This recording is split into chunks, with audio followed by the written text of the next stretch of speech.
Namaste yogis, welcome back to the channel. Today we are diving into how yogasanas are classified. Whether you are a beginner just starting out or an advanced practitioner looking to deepen your practice, this is your guide to understanding how asanas are grouped and tailored to your journey.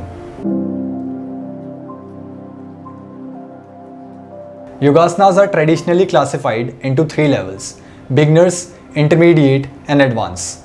But here's the best part. It is not about mastering all the asanas in one go. It is about crafting a balanced program that suits you and your body's needs. Let's start with the beginners group.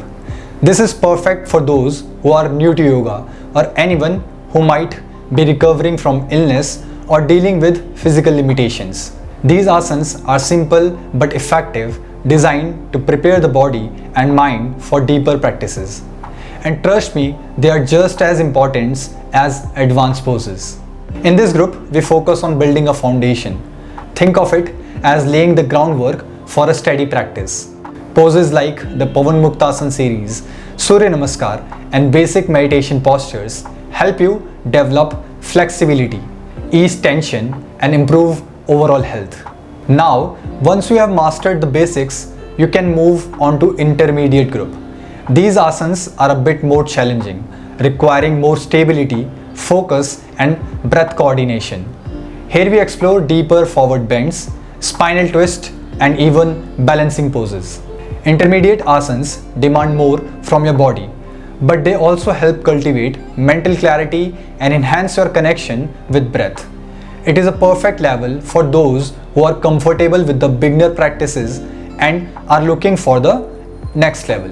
And finally, we have the advanced group, the ultimate challenge for experienced yogis. These poses require mastery over your body and mind. But remember, advanced asanas aren't about pushing yourself too hard. It's about deep control over your muscle and nervous system. So if you are ready for this level, practice under the guidance of a skilled teacher. Advanced asanas are more than just physical feats. They demand intense concentration, balance and mastery of breath, creating a path towards deeper meditation and spiritual awareness. Now let's talk about the difference between dynamic and static practices. Dynamic yogasanas involve movement. They help improve circulation, release stiffness and energize the body. They are especially great for beginners because they prepare the body by loosening the muscle and joints.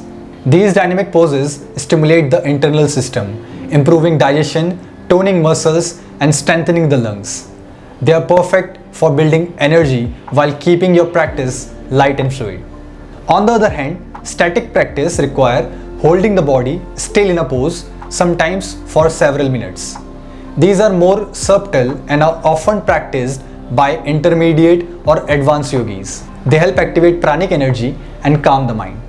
Static asanas allow you to connect deeply with your breath and prana, massaging internal organs and relaxing the nervous system. These poses are essential for mental focus, emotional stability and spiritual growth. So whether you are practicing dynamic or static poses, whether you are a beginner or an advanced yogi, remember, yoga is a personal journey. Choose the asanas that resonate with your body and mind and practice with love, patience and awareness. Your body will tell you what it needs. In the next video, I will break down specific asanas for each level and show you how to incorporate both dynamic and static practice into your routine. Stay tuned and don't forget to subscribe for more. Namaste.